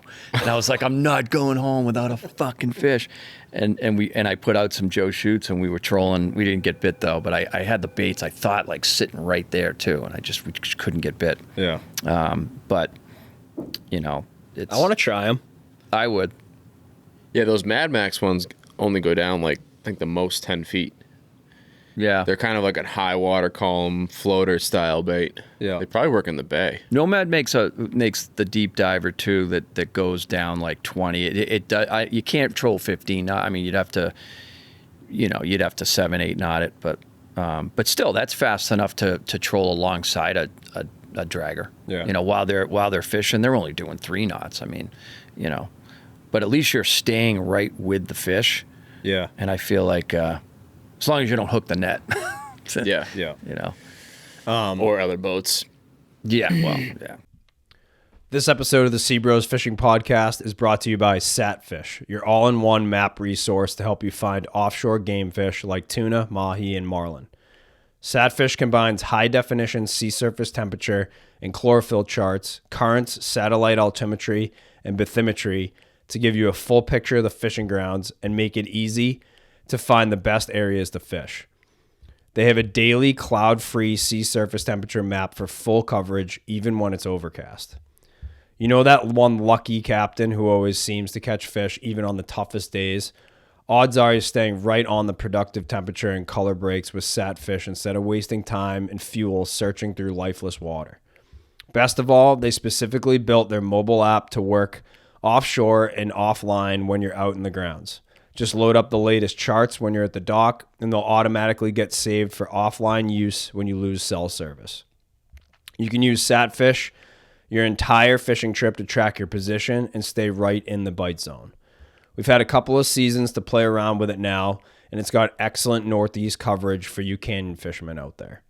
It's been a great tool for us finding bluefin on our own near-shore tuna grounds, and Satfish is an invaluable resource for anyone from weekend warriors, charter captains, to marlin tournament pros. For just $129, you get full access to all of Satfish's maps and resources for an entire year, and you can save $20 on your first year's subscription by using code SeaBros at checkout. Satfish even comes with a 30-day free trial, so you can try it out before you buy. Level up your offshore game, check out Satfish, and see for yourself why it's the science of being lucky. Anything crazy happen in your travels last year? Last year was yes. Last year's, yeah, you guys heard the story. I'm sure you guys made a hook story. You made a hook coaster. Yeah, the story of the hook coaster. Yeah, I managed to stick one of those nice BKK hooks that I was just talking about through my hand. I was taking a picture. What happened was that we were GT fishing, and I caught like I don't know, it was like this coral trout, maybe 10 pounds. It wasn't even that nice of a fish, and the guy with the mate was like, "Oh, you should take a picture. A beautiful fish." I'm like, "All right." So I picked the trout up, and I got the, there's a popper hanging out, and it was like a nomad popper with the BKK hooks. So I hold the fish, and he's like trying to figure out how to use my camera, and I'm like, "Just push that," and the fish goes, "Fuck you," and the hook went and like went in, like right between my index finger and my thumb, and then out, like, I don't know how it didn't hit the bone, but it went basically like 2 inches up my hand and then out again. Oh. So now it's like, and I felt it hit the bone because it kind of went numb. Oh. And I thought when it did, I thought like, oh, it went like into the bone and my hand's mangled because my hand went numb. Couldn't feel it, no pain, just looking down. Then I was like, maybe I'm gonna pass out. That's why I don't feel anything. And the fish is like kind of waiting, like looking at me like, how about you? And then he wiggles, and I'm just like, ah. No, Maggie's fishing, all right? This is the best part of the whole story. She's in the stern fishing, and she looks over. She's like, what'd you do? I'm like, I put a hook in my hand. She's like, how bad? I'm like, bad. She takes a fucking cast. After she asked me that, and I tell her that bad, she casts again. Did she hook anything? Bleeding? Anyways, so she's fishing away. I'm like, trying to like keep myself from passing out. And of course the guy comes over and pliers, and we take the split ring off and, freeze the fish. So now I'm just holding my hand like this, like, all right, now what do I do? Like that hook's not coming out. And then I'm thinking, well, maybe if we have a hacksaw, we can like cut the barb off and I can slide it out, or cut the eye out and slide it this way. Well, no one had a hacksaw. And so then the captain's like, and he couldn't speak a word of English. He said something like pharmacy or something, and just Maggie reeled her lines. The next thing you know, we're doing like 45 knots, facing like the horizon. I was like, where the fuck are we going? We went to this island. It's too bad. We're going to dump them. So we're in the Maldives. We're just going to dump them. Right. We have a special island for this. Right. We're bringing you to a barge. Yeah. So it was like, one-way ticket to Gringo Wasteland. So I'm like, all right, where are we going? So we're off and we're running and so the Maldives, just so you know, it's a huge, vast island chain. There's like hundreds of islands, maybe thousands. A lot of them have resorts. Some of them are just uninhabited, like boomerangs of sand. They're in the middle of nowhere. So, we're like out in the island chain, and we were off the grid a little bit though. We were like out on the sandbar. So the nearest island was probably like 8 miles, just out of range of vision. Eventually I see the island we're heading for. It's like in the middle of like nowhere. And then we're just, I was like, all right, we're going to an island. All right, maybe there's someone he knows. And then the mate who spoke some pretty good English explained to me, he's like, we're going to the only like real hospital in the Maldives. It's on this island, and they'll be able to figure it out. I'm like thinking to myself, like, oh, this should be interesting. A Maldivian hospital. Like, all right. So we get to the island and we pull in, and I realize like there's no resorts on this island. There's like commercial pongas and barges and like, smoke and sound of like construction and like that's just bones. There's no like Club Med. Yeah, there's a couple of like fossilized like boats sitting on the beaches, and I'm like, all right, this is the industrial, like this is behind the curtain Maldives basically. Yeah, okay. Is where we were going. So we pull in, and there's a crowd of people, and I mean like probably 50 people sitting at this little like bulkhead where we were pulling in, and there's a fucking station wagon with a cross on it. It was basically like the Brady Bunch car with a cross on it. That was the ambulance. And that's when I realized, like, I'm going in that fucking thing. Like, that's for me. And the crowd was there waiting, and some of them had cameras, and they were just like waiting for like the dumb American with the hook in his hand. and so I grabbed my backpack because it had all my shit in it, and Maggie's like, "What are we gonna do?" I'm like, "I think we're going in that station wagon." So we get off, and this guy in a mountain bike comes flying up, and he says something to the captain in you know, whatever language they speak, and then he grabs my bag, and he's like, okay. And I was like, next thing you know, he fucking rides off with my like Costa backpack down the street. And I'm like, where's he going? And the mate's like, no, he's going to the hospital. So I jump in the station wagon. The air conditioning felt great because it was like 190 degrees. We get in the station wagon, and it's like, air conditioning. And the station wagon rides, I swear to God, we went like 100 feet. And then he stopped, and he's like, and there's the hospital. So I could have ran there. I could have jogged there quicker. So anyways, we get out. We go. This woman comes out. She's like very pregnant, nurse. And, you know, they're all wearing, like, you know, Middle Eastern clothing. Like, the women are, like, covered head to toe. You can't even see their faces. So, anyways, I get ushered in. I don't even think they asked me about medical insurance. I just give them my passport. I go into the emergency room. The doctor comes out. He speaks a little English. He's Egyptian. Introduces himself. He looks at my hand. He was like... And he goes, well, we might have to cut it off. We'll see. Like joking around. Yeah. But I wasn't laughing. You know? I bet you weren't. No. I was just staring at my hand like, what the fuck? I still can't feel anything. So anyways, we go in and they lie me up on the bed, and they get like, you know, they put all that red shit, I don't know, like the disinfectant. Yep, the iodine. Yep, my hand turns red, and then they basically put me in a hazmat suit except for my hand. and they load my hand up with lidocaine, and I didn't feel a thing, and I just looked away, and well, I just looked, but I remember like Maggie's face, and she was like, like, so they did something that didn't look so nice, but he took the hook right out.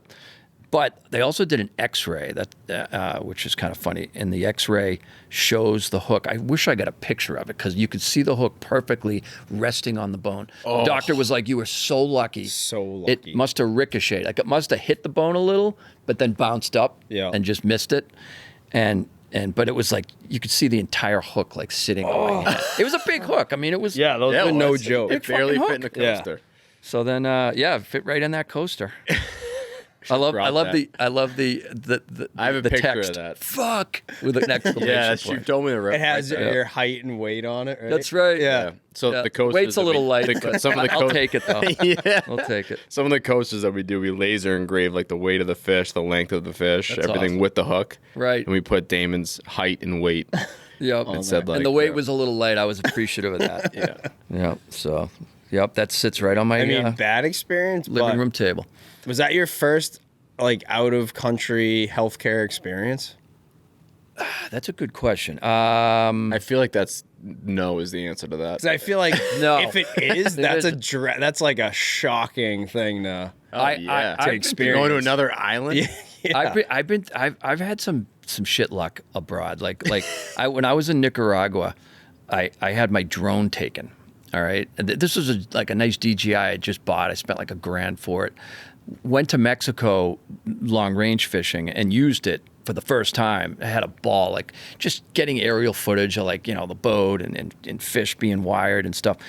And it was funny. The first time we used it, I forgot that you need to set the camera setting to return to the GPS location, not the original location. So the boat drifted and the thing went up, and then when I wanted to hit return, instead of coming back to where we were, it went to where we started drifting, and I had to fucking, you know, manually get it back to the boat in time before the battery died. So that was fun. But I managed to do that and like catch the thing and like not drop it in the water. So I was very proud of myself. And then we go to Nicaragua, and the very attractive customs person was like, she's like, "Sir, no drone. And I was like, well, she's like, "You have to leave it with the airport. You can get when you come back."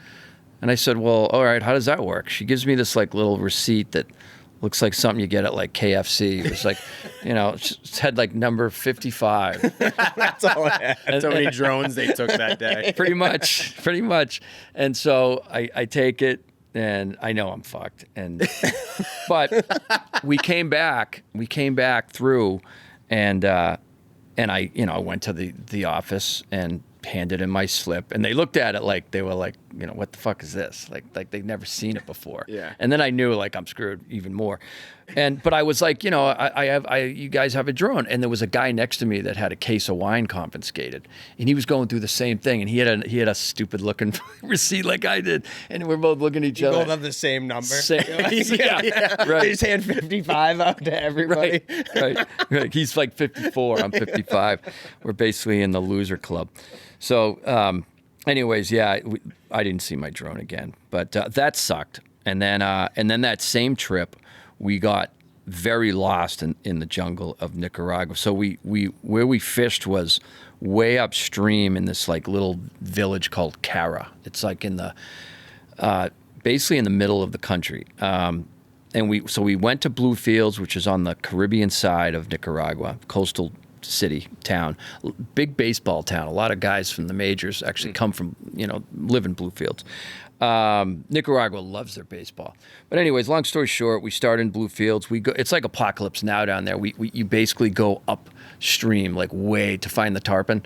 Like we hours upstream, like into the jungle, where I was like, I was a little bit nervous because if something did ever happen, if I did put a hook in my hand, like there's no medical treatment up there. In fact, I got like, my stomach got really ill, and I basically, was down and out for like 2 days, and I thought I was going to die.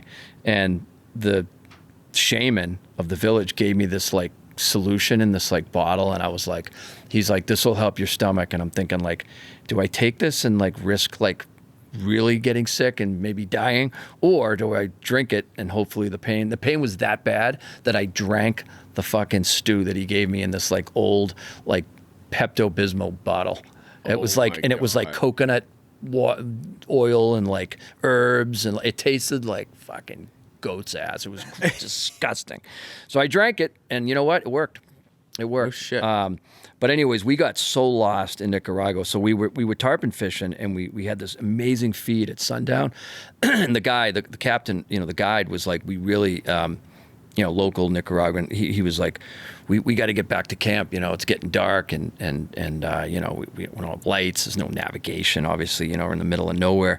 And of course I hook a fish at sundown, big one, and I'm like, not fucking leaving. So we fight the fish into the dark, into the fucking pitch black. And when the sun goes down in the jungle, in the bush there, it's fucking black. Like there's nothing, no light. I mean, even like the stars like kind of fade. They don't want to mess with the jungle. Yeah. It's just so dark. So you know what it is? They burn a lot down there, and so there's a lot of like air pollution. So you don't get bright stars over the jungle because everybody's burning stuff, because there's no trash removal. They just like, they burn it, Yeah. So anyways, long story short, we got lost, and my buddy Scott brought this like really nice flashlight, the ones you see on like Instagram for like $29, and they have this giant beam. This thing was shit on fire. They're so bright. Yeah, pretty much. This thing was awesome though. He's like standing on the bow with this flashlight, and that saved our ass because there's stumps everywhere and like, fucking saltwater crocodiles. So we're sitting there like, driving through the jungle, and that was kind of scary. And I remember like thinking to myself, like, we're probably going to sleep on like a riverbank or something, because we're probably safer doing that than we are actually, navigating through the canal in the dark, because there were so many different turns and estuaries, and like, I don't know how those guys do it, like how they know their way around. There's no markers. Years and years and years. Yeah, that was cool though. That was a really cool experience to fish for tarpon and like, off the grid like that, because it's very different than Florida fishing. I mean, Florida fishing's awesome. You can sight fish for them. You can fish the canals, and they do have like the backcountry mangrove fishing too. Yeah, and the Everglades. But this was like just like really Jurassic, and the fish were fucking huge because nobody fished for them. Yeah. Although we did keep one, and the locals ate the shit out of it. They ate everything. Gills, fucking scales. Did you try it? I didn't. No. I didn't. It just didn't. It looked really oily. Yeah. And the water is kind of dirty down there. I was kind of suspect of that too. Like we caught a snook, and I love snook. Snook's great eating fish, and I just gave it away. Yeah. Yeah. You know, but Better be safe than sorry. yeah, I experiences didn't want there. another stomach ache. Yeah. I think for my next in 10, 20, 30 years fishing adventure, I want to be like way back up in some river, Jurassic Park style like that. Like I like offshore fishing, but got a flavor of it in the Everglades with a buddy of mine. And it just feels so much more remote. I don't know. I mean, It there's is. being remote 200 miles offshore, but that just feels, it's just entirely different. Well, it's different because there's a cultural experience too. Like Yeah. we were going, like we went to this village. So Cara's where we stayed, and then there was like Cara something. There was another village, and it was their big rival.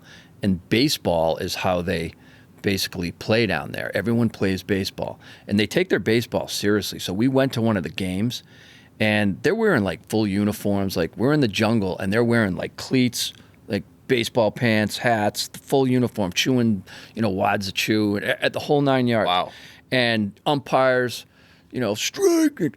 Fucking, there was a brawl. Like there was a bad call. A guy, was running for the plate, and it was like whether he was out or not. And everybody was throwing shit around. It was That's like awesome. dust, and it was like a pack of dogs. Like it reminded me of it reminded me of when the Yankees were playing the Sox. Veritek charged the mound or whatever it was. It was the manager of the Yankees, that the big guy, the old guy, charged. Was it Martinez? Yeah. And he ducked him and he Yeah. falls over underneath him. Yes. It reminded me of that because it like everybody, even the crowd, like it was just bench, like everything cleared, and it was center field, and my buddy Scott and I are like, Jesus, they take their baseball seriously, and like a home run, like a ball bounces off someone's roof. There's no like stadium, Yeah. but it was a regulation sized park. That's cool. And that was interesting. So that's just kind of cool to get off the grid and see, or put a hook in your hand and meet like an Egyptian doctor who makes a joke about cutting your hand off, I would have been freaking out. I'll tell you that much. Yeah, it was a little scary. The But hook then was perfect. How did he get it out? How did he get it out without taking the eye or the barb off? he cut the Cut your hand off. he cut my hand off, and he cut the hook. Sewed it back on. No, he cut the hook. He had a little electric, zzz, and I was just like looking at the ceiling, like just I make it thought stop. the hook was perfect. Because it still think had it- the welded ring on it. 'Cause Oh, I remember no, I you know what couldn't he put did? that in the coaster because No, it's you too know high. what? You know what he did? He cut my hand, and then he pulled the hook out. No, that's what he did. That's Yeah. why I was sorry. To be honest with you, I didn't watch it. I was looking away, and I remember Maggie going, "Oh, Well, I think it was helpful too because those BKK hooks, the eye is Welded. but it's in line with the hook throat. It's not perpendicular to the hook shank. So it doesn't So hang you out. get Yeah, that. You it's get flat. that wound, and it's rounded." and it's rounded. So I'm sure, like once he opened it just a little bit, he was able to pull it Yes. through. He did. I think he put like some type of device on the hook and just yanked it through. Yeah. You Because that eye really isn't much bigger no than the bigger than the actual barb. thickness of the shank of Right. the hook because it's Yeah. in line. Right. Yep. Yeah, that's exactly what he did. It did have a ring on it though. I remember getting Yeah. that, but maybe you guys put that back on for the full effect. I couldn't put the ring in the coaster Did it though have because a it was ring? too tall. No, it didn't have a ring. I don't It think had a ring. I had did to it? cut it off. Maybe I don't think it had a ring. It did because I had Maybe. to cut it off. Yeah, I I don't remember putting it remember. in the coaster. It was too tall for the depth of the I'm coaster. surprised. I don't know how he would have got or maybe then he must have pulled the barb side through. Yeah. If there was a ring on. We'll never know. I tried to forget all of that, to be honest with you. I really did. But I'm glad I saved the hook because Yeah. there's blood on it, which I love. That's like the awesome. blood's still there. It is. That is That's there the for story. eternity. That's awesome. Yeah, you guys did a nice job with it. I mean, those are really cool. Those coasters. Those are Maggie's got two of them. Like I did the first two fish she caught. Yeah. And now it's like a conversation piece too. It is. Totally. Yeah. Otherwise, it's talk just about going to sit in a Tupperware bin somewhere. I know. Exactly. You want to talk about the seminar? Yeah, seminar. What do you got?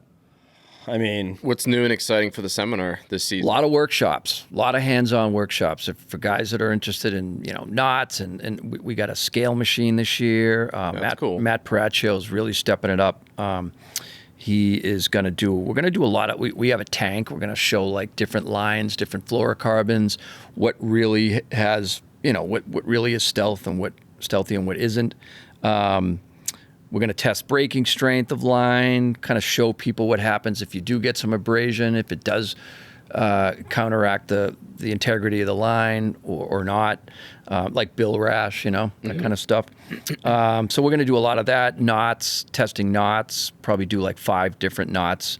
And if people have a knot that they want to try and come in and see how it fares against the other knots, then all for it, So we're just more hands-on stuff this year. I mean, we've always done it, but this year I feel like we got like 30 different workshops. Yeah. You know what I mean? With just, all kinds of stuff. How to splice, how to attach mono to braid, and not only that, but like 3 different ways to do it. Like everybody, loves this FG knot, but there's like easier ways to make a connection than tying the FG. I don't know if you guys ever use the FG. It's more for like spinning from time to time. Yeah. But there's like quick abbreviated ways to do it. I have this like wacky knot. I don't even know what the hell the name is. It looks like it looks like backlash basically, but it works. It really does. I use it to like attach braid to like fluorocarbon. Gotcha. PR knot. We experimented with that a little bit. Yep. It's kind of like an FG. And that stuff's important, Totally. It's and I feel like, guys they shy away from it at seminars to ask questions when you're in a big room, situation. But, the hands-on stuff, like, people feel like it's a little more loose. It's more relaxed. It's hands-on, so you can stop and say, hey, man, I think I did this wrong. Can you show me how to do it? Like, that's the beauty of like hands-on instruction as opposed to just sitting in a chair and watching like a big screen. One thing that I do is just me, but maybe someone can take this for one of your workshops. Yeah.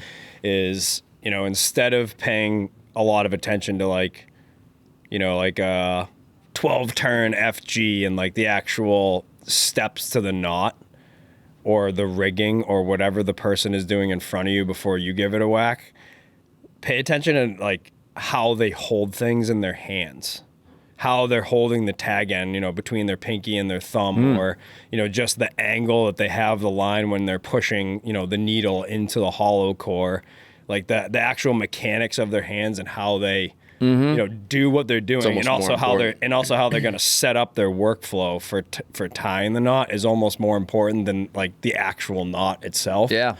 And especially getting proficient and fast at it and getting comfortable with it. So. And using things to anchor to keep tension on the line. Exactly. I mean, you're right. It's all important. Like we've been doing a lot of grinding and sanding on the big boat the last couple days, and Jeff Perrette, who's doing the painting on the big boat, we just sat and watched him do glass work yesterday, and we're strictly paying attention. Like, all right, how does he set up his little station for how he's going to work his way around the boat? And rather than like what he's mixing here and there, because you can figure that stuff out later. But how do you be clean and quick with it? Because at the end of the day, like, yeah, you can learn how to do something, but if you're not fast and confident at it, then you're wasting fishing time when you're doing it. Yeah. Yeah. Good point. Anyways, and that's stuff that you see in the hands-on environment. Totally. You know what I mean? Like that's the stuff you'll pick up on. Yeah. And we're gonna have like an entire workbench with like tools and stuff to anchor the line to, and you know what I mean? And that'll be great. It should be good. Yeah, I'm looking forward to it. I still have to buy the fish tank to put the line in. The line test should be interesting because we'll probably use like we might use natural sunlight, or we might use like a grow light, and just because it simulates sunlight, and then because I really want to see what lines disappear and what don't, because we all know like fluorocarbon varies in like density, and like mamoy and seagar are like 2 different animals. You know what I mean? Yeah. And as far as rigidity and memory and thickness, the whole 9 yards. So we'll be doing that, and then a lot of new bait rigging, doing the stick bait thing that you guys are going to do. That's going to be awesome.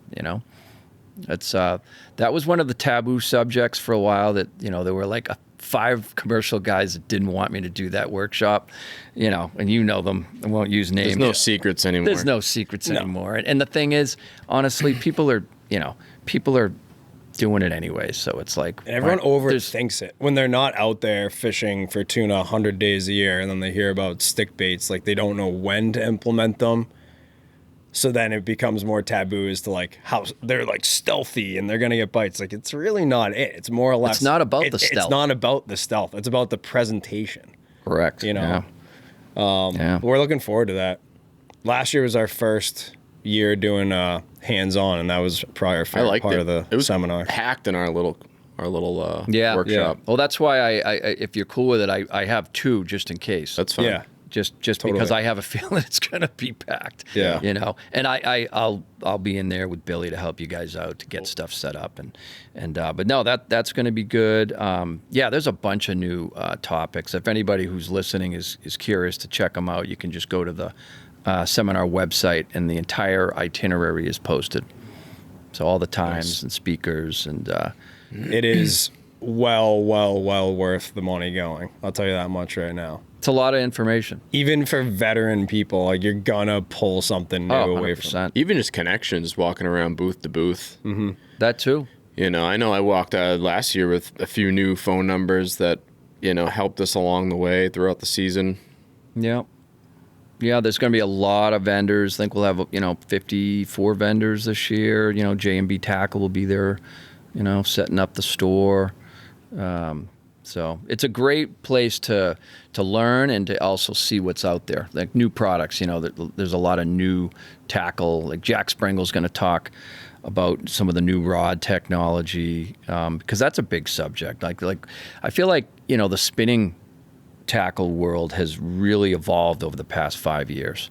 With the rods and the reels, that whole fishery jigging. I see more spinning rod content now than I see heavy tackle content online. Yeah, I'm seeing about For big fish, too. You're right. Mm-hmm. I'm seeing the same thing. A lot of spinning. I mean, I love spinning rod fishing because I never get to do it. So when I travel, that's predominantly what I'm doing. But we never get to do it on the Castafari because, I don't want someone cooking someone's ear, Yeah. But and you don't know if it's a lot of technique too. I mean, for our customers especially, like if we were to put them on a spinning rod, No 65 chance. incher, it's like, well, there's our day. No. right. You know? We don't have those kind of customers. Maybe a half dozen people on the boat could handle a fish by themselves. Yeah. Right. On a fish 50 inches, 60 inches on a spinning rod by themselves. Well, the thing about Very the rare. spinner rod fishing is we are going to have a whole workshop designated to using a harness with a spinning rod because there are harnesses that you can use. Mm-hmm. I've never ever taken the time to put on a harness, spinning rod fishing to reel in a tuna fish. Like the one I was. Like when I caught that big one on the long range boat, it was like a 180-pound fish. It was a nice fish. It took me 3 hours. I was straight up and down for like an hour. And like when you're on a spinning rod, it's backbreaking because it's like there's no harness. You can't like let go of the rod and lean back and shake out your arms. So your lower back gets beat. So we are going to talk about, there is like a ring harness that AFCO makes. And there's a bunch of different brands that make them, but just to be able to take some pressure off your lower back because guys are catching giants on the spinning rods now, and like that's a 6-hour battle. And you know what? You don't want to break it off. Like Matt Paraccio's doing a seminar on how to beef up your arsenal and really how to catch giants and not just break them off. Because you've heard him on the radio, and I hear him more so on the backside of the vineyard because there's more guys doing it back there. With spinning rod tackle, and it's like, how'd you make out on that fish? We lost him. Everybody loses them, after like 4 hours, and a lot of times the fish has got like a mile of braid dangling off its face, and it's like it'd be nice to alleviate that, and have guys actually catch these fish. I think some of it is the gear, but I think most of it, honestly, is the guys that have got into that before they've actually like fought them with the boat using 130 class tackle. Mm-hmm. It's like anticipating those moves. Like if you're already able to anticipate it on the gear that we have, like like there's no doubt that there's enough drag and pressure on those light rods to do it. It's just, I don't know that people are quite aggressive enough with the boat no with way. those Yeah, bigger fish. They're letting them get way out. You know, it's like they're used to multiple hookups and sitting there and doing battle and then like, keep casting into the feed. Then we go get our fish. It's like, if it's that size class fish, it is the boat that kills that thing. And the thing is, they recharge their batteries. Like if you let a big fish, meander around like that, it's not like they're tiring out. They're just recharging their batteries. Yeah. Like you said, with the boat and the drag pressure, like you got to keep the heat on them like at all times. And you're right. The spinning rod guys probably create a lot of belly. And then when they come back up to chase fish, they probably like create, they waste a lot of time there and they give the fish, basically time to recharge. Cause there were guys on fish for like, all day. Yeah. The fish is coming back every single time, any heave, the thing's surfing the bottom of the trough, getting its energy back, just constantly chasing them. But but the thing is with a harness, you can, and I don't see anybody doing it. You know who does it is Kevin Albone. Like he has clients that target giants. That's all they want to do, and not a lot of them. They're all whack jobs, but they love it. Yeah. And I'm one. I love catching big fish on spinning rods. Giant, probably all set with that. My days, maybe in my younger days, you've had 6-hour battles on 130s, and then and then even with a harpoon line, inserted in their spine, they still seem to to wreak havoc. But no, they're definitely catchable, and I think that you're right. I think you made a good point though about guys. Some of the spinning rod guys are literally jumping in the game, having not caught fish on conventional tackle, right? And then they expect to just like know how to do it. Yeah, and I think most of them are doing that. Yeah. Like maybe. It's cheap. It's kind of cheaper overall to enter into it. I feel like totally.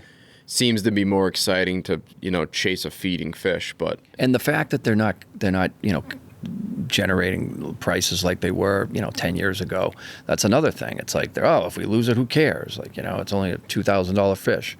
Yeah. But then hopefully that changes. Like that kind of. I don't know what you guys saw for prices, but like I was like $5 a pound on average.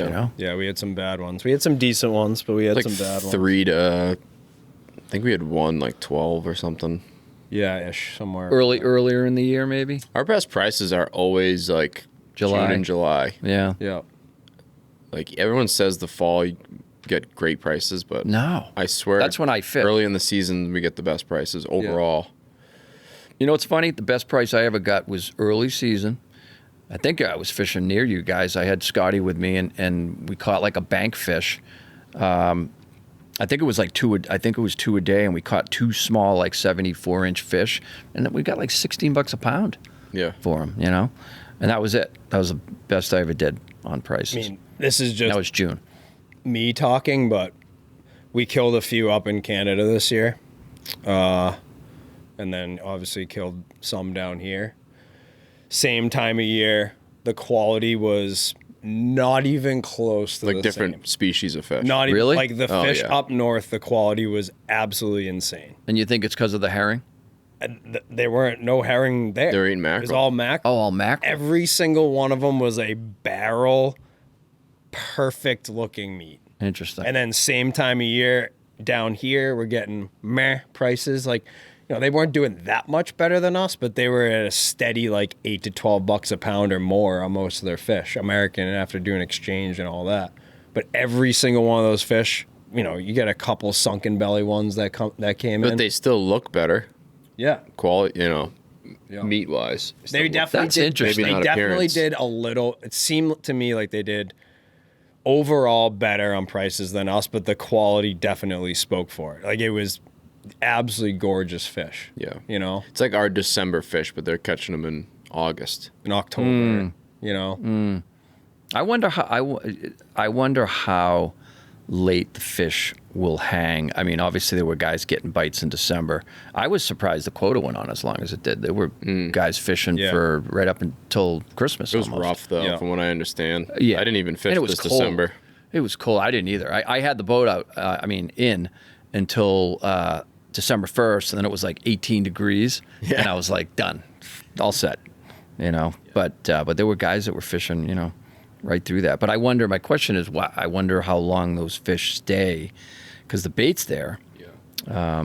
One guy that fished probably the hardest, his last day was like the 22nd, 23rd. Yeah. He did well. He caught on 50% of his trips. Did he really? Yeah. And I heard from... I'm not going to mention a name, but... Yeah, I heard from a lobsterman, local lobsterman, because they're all getting their gear out for the winter. On one of his last grabs of gear inshore, it was whales, bait, tunas all over the machine. This was like a week ago. Interesting. Wow. I wonder if they hang all year and they maybe just go offshore where the water temps are in the 50s. Right. And just, I think so. You know, there's bait out there. For sure. There's plenty of squid out there. You know, the Elex squid are offshore all the time. And, I mean, they speculate now that they go to the, you know, out into the deep water to spawn. Yeah. One thing I was thinking about, too, on the quality side of things, and this is just the in-the-moment theory. We love those here. But I almost wonder if the Canada fish, like in their cycle of feeding in that area, they don't have to go as far. And here they have to go a little bit further. Their loop, if you want to call it that, is bigger. So like, you know, they're coming in, staying 24 hours, 48 hours, whatever, tide cycle, then they're going further, burning more calories. So they're not holding that fat as long, and they're coming back in to feed. You think they're covering more ground? They're covering more ground, so they're chewing through the calories they're putting on, or the weight they're putting on. I wonder if they're fish that are also migratory fish. Like, I wonder if a lot of our fish are fish that are kind of on the highway, just coming north from either or west from George's, or they're coming up the Great South Channel. Yeah. Because you notice how, like, the bite will be great off a crab ledge, and you'll be like, oh, Chatham finally turned on, and then it's over. And then the bank turns on, and it's like those bodies of fish are moving around. And I wonder if they're just migratory fish. I mean, obviously we get the resident fish in the bay that probably just circle the bay, and that's it. But there's not a lot of bait in the bay. So No. I would think they're not going to stay there. Yeah. Other than that, there were a ton of pogies in P-Town, tons of pogies. They weren't really on the surface much, but the fish had them penned in there, and there were guys like secretly catching fish all summer. 100%. You know, in there. What's crazy is fishing the corner. I never killed and we fished the corner a lot this year, much more than the last Which couple corner? years. Southwest corner. corner. A lot more this past year than we have in previous years. I did not gut a single fish with a pogie in its stomach. Interesting. And all the ones in the bay, for the most part, had pogies. And most of the fights, I'd say not most, 50% of the fights were towards the bay, and then the rest of them were towards southeast corner. It's like an even split. But not one of them had a pogie in its stomach. Well, I've never caught a fish at the bank on a pogie ever, and I fished pogies out there for years. I used to, when I fished out of Green Harbor, it took me a while to figure out like pogies don't really work out there. Like, I used to go out there and fish next to Tom DePersia, and he'd get a bite and I wouldn't. And I'd be like, what the hell? Like, you know, I had a bait down there. I went down to 130 fluorocarbon, didn't get the bite. And then started realizing that, you know, the fish out there are on, you know, they're low, and they're not eating pogies. Yeah, Certain times a year we definitely get them on pogies there, but Do you? seems like most of the year it's mackerel or herring. You said Smaller it, fish, I would You get said it Yeah. earlier. You were like, calm day, pogie up on the surface, you know, get an aerial attack. Most of the bank pogie bites I've had have been calm day. We had a bass trip the day before, had a couple pogies in the pen. We're like, fuck it, throw one out with the swivel, and that's what gets Come you. on. Swear to God. That's defies the laws of physics for me. Like, I've never seen action That's from it. pretty much 90% of the time we're there, you know? So it's like, I don't think I caught one on a pogie all season. I didn't either. Do you guys have pogies in Situate?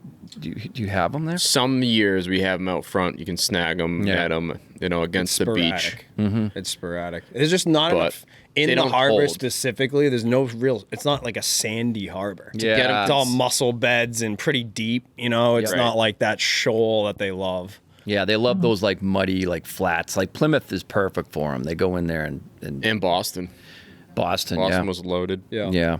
They get hung up often, like between Green Harbor and the North River. You know, you kind of get that shoal sand coming off Hummerock and Wrexham, and There that was whole quite area. a few giants caught in Boston Harbor this year. Is that right? It was sneak. Guys kept it pretty And quiet. like I know of a few guys right that did well on the up beach there. in Plymouth. Yeah. And Duxbury, and like I 40, saw- 50 feet of water, like a lot of fish taken. Mm-hmm. I Or saw- hooked, I should say, not taken. Yeah. I saw them off of Plymouth. So my dad lives over on White Cliffs, and I saw pogies, getting thrashed by 500 pounders right off the beach, like 40 feet of what? Same thing, 40 feet of water. Yeah. And I went out there with the Everglades with Maggie to get bait. That was our mission, was to just stuff the live well with pogies. And there was a little fleet of boats, bass guys that were commercial bass fishing, and there were giants like milling around, and I had one like literally swim underneath the friggin' boat. It like penned a bunch of pogies against the hull and came up and just like left a bunch of scales. It's crazy. Like right there. I'm like, Jesus, it was a closed day, but I haven't seen that like, in the bay ever. I've never like Tyler had those videos of him on the pulpit, and like the pogie schools just getting blasted. Yeah. Mm-hmm. Like I feel like this year there were a lot of pogies in the bay. Yeah. Yeah. It's becoming the norm, which is weird. Like guys that are just getting into this think that it's like the norm that these giants New norm. That never happened, against though, the 10 years beach ago. eating pogies. Right. Like we always had pogies. I had a ton of pogies in Buzzards Bay growing up, right through, the whole every year. But I don't remember like 10, 15 years ago, big schools of pogies in Cape Cod Bay, like offshore.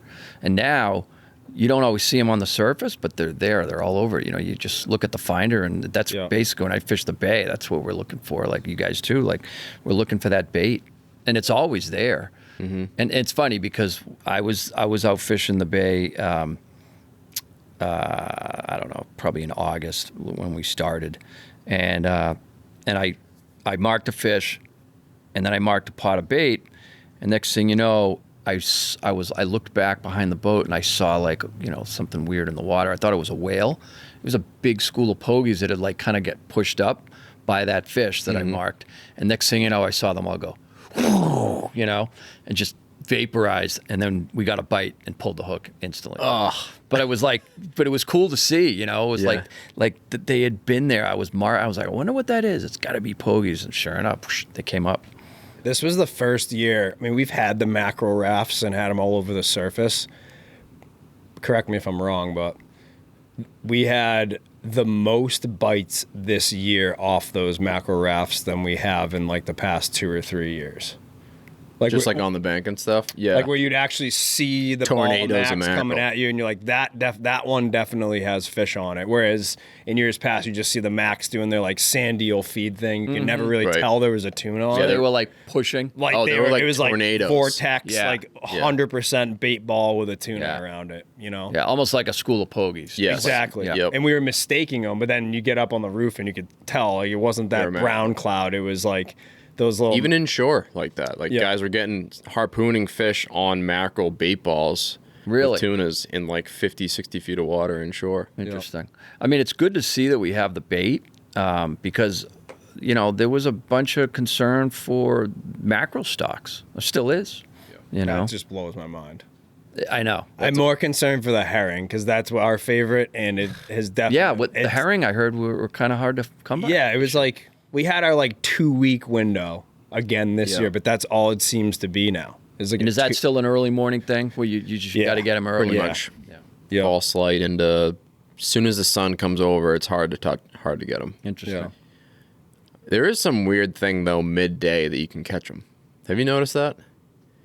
Like almost like around noontime, you can catch a few. Yeah. So wild. I think it just depends if they're pressured or not. It's I think it weird, all dude. boils down to if there's tunas there and how many tuna are there. Think of how many trips where you're struggling, like you have your herring and then you kind of struggle catching them all morning, and then like there's gonna be another bite window in the afternoon, and we catch like 3 or 4 or even 1 right after noontime, right after lunchtime. You put them out and you're on. Yeah. Did It you is guys see weird. this? Did you guys see the squid this year? Nope. Out No, there? not in the Interesting. past Last few 2 years. years we haven't seen Ah. them. Remember how bad it was? What was that? 4 years ago? 5 years ago? You couldn't even put a herring in Southwest Corner. You'd have just I looked know. like skeleton from a And horror movie. The squid love those really that nice GoPro baits, died, too. but it didn't. They do. They love them. Damn squid. Well, boys, this is our 4th year. I know. That's very impressive. Yeah. It might be 5th. It's 4th. I You just looked at it? right before This we is our started. 5th year doing this, though. Podcast. This is our 4th one with Damon. Right. Yeah. But at first year, we didn't have that many guests. Because we right? started it, I think, after the seminar. Then when we came around to that next calendar You year, guys we started in the spring? Yeah. Yeah. Yep. It's cool. Yeah. That is cool. Wow, we've done 4, huh? 4 of them. A lot of fish stories. A lot of them. No, it's good. We always learn a lot when you come here. I love it. Likewise, I always learn a lot. It's just fun to bounce, crazy ideas. We all have them. And it's nice to when you get some other, creative minds in the same room. Yeah. Because it's a complex fishery. It's not as one-dimensional as people think. Yeah. There's a lot. And there's a going lot on. of carryover, species to species and tactic to tactic, as long as you're like willing to accept that in your own head. That's the big thing. Just know? accepting that you have to do something sometimes. Yeah. Even if you may not like it or you may think it's like, this is stupid. Why am I doing this? Great example, that little tiny stick whiting that day. We're like, what stick bait can we use that kind of looks like a sand eel? We were fishing Peaked Hill for like a 3 or 4 day stretch. It was at the point where it was like the tournaments and the way the fleet was on the bank, we were doing pretty good. But it just got to the point where like, I know we can probably get our shot, but we need to get the fuck out of here. It's Just too many horrible. boats. Yeah. And then we heard through Matt, great relationship that we started developing through the seminar. Yep. He's poking around down there. Catching a few. We're like, is it worth going there? He's like, I'd go here. And we go there, mark like 50 fish our first day there, working with, it was like Brett, Teddy, me, you, Brett, Teddy working together. And every single one of us was marking the entire time we were fishing. Dude, it was nuts. And they just were. This was over near Peaked Hill. Peaked Hill, yeah. Gotcha. And they were very, very, very hard to get to bite. And the eels were tiny. And there weren't that many of them. Like the humpies were indicating. And it wasn't a huge school of fish. It right? wasn't. It wasn't. But then we were getting so frustrated. We got some bites on mackerel. We got a bite every trip, but it was like, But you should have got like trying 5 hard. bites. Gotcha. You'd have like the schools old of days, 5 we'd giants. get 5 bites. Yeah. Right. You You'd put have- 2 floaters out. It didn't matter if it was a pogie, a mackerel, what it was getting eaten. Right. And we were just, every 10 minutes we marked the fish at 50 feet. You're like, why isn't the floater just getting piled on? Yeah. So we had So honed we in had on stick those- mackerel bites, those stick sand mackerel bites, but it couple was like live we were mackerel and 80 bites. trying hard. So Yeah. we had we had the same group 2 days back to back on 4 tuna. We had both of our boats the day before. So Taylor had the multi-day crew. I had a different crew the day before. I went to Peaked Hill. Brett was there. Brett got like a short or something. We missed one. We were fishing Ron Z's on the down rod, just like you'd fish Dead sticking 'em? just Yeah. dead sticking Yeah. them with I've the done lead. that. That works. And we got like a couple short strikes. Taylor hails us. He's on like number 4 on the bank. So we rip back there. I catch one, Brett catches one, and then me and Taylor were together on the corner. corner. Taylor and I were together on the big boat the next day, and the guys we had like wanted to striper fish too. So we're like, let's give Peaked Hill another shot. So we stop at the corner, we get our bait, and we jigged up 2 whiting that were Minuscule. tiny. They're the size of those NLBN soft plastics. Yeah, That's so tiny, funny. like Yeah. absolutely tiny. Yeah. And as soon as we put them in the boat, I look at Taylor, I'm like, this is gonna work at Peaked Hill. Those words came out of my Yeah. mouth. So we sticked 2 of them. Yep. We put the normal mackerel They spread looked out. a little ridiculous, but They I was look like, so I kind of want stupid. tinker Dude, mackerel smaller than It's that. shit like this that validates the sickness. Like these 100%. podcasts, I feel like I walk out of here like, see, I'm not alone. Yeah. ridiculous. Yeah. Yeah. That's so cool, though. You know what? Like they say, elephants eat peanuts. Like I was in the bay with a kid from Panama, pouring fucking rain, and we weren't getting a bite, and our boats getting bites around us. Frank Pitton had just caught a huge fish, like a 900-pounder, all on whiting, all whiting bites. And I'm like, kid, we got to get a whiting. So it starts raining. He's out there in the pouring rain, jigging away. And he's like, he looks at me, and I'm like, don't worry about it, just reel it up, because it started to dump, right? So he reels up. In comes this little tiny whiting, same size fucking You didn't even fish, know he right? had it on the Didn't hook, even did know he? he had it on the hook. Things like, so I'm like, just, so we bring it in, and I have this like, I don't know, 8/0, J hook, like Gamakatsu. I think it was like one of the live bait hooks, which I fucking hate, but it's short shank, so little hook. I'm like, fuck it. It's like an eel hook for a bass. Yeah. So crimp it on. I used a little zip tie, and went through the eye of the whiting, and then used another one to go around the hook. So I had two little tiny, like those little tiny, like electrical zip ties, right? Zip, zip.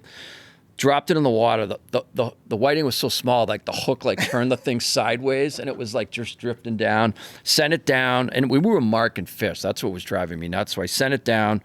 I didn't turn around. Like I literally had time to turn around, and all the guys in the charter, because we were in the bridge, like all got up like, whoa! And the rod just, whoa! It's all it took. Yeah. That's all it is. Match the hatch. Match the hatch. With those little whiting, like what they're eating. The eels that they're. That's a great idea. They're puking out eels this big, and I'm looking at the whiting. I'm like, it's brown and silver. This is brown. Like it's as close as we're gonna get, aside from putting a soft plastic. How deep did you send that? 90, 100 feet. 90 feet. Yeah. And they were come shooting. Come to find out, we ended up bait fishing there because we weren't marking mackerel. So we never dropped a sabiki rig the first 2 or 3 days we went.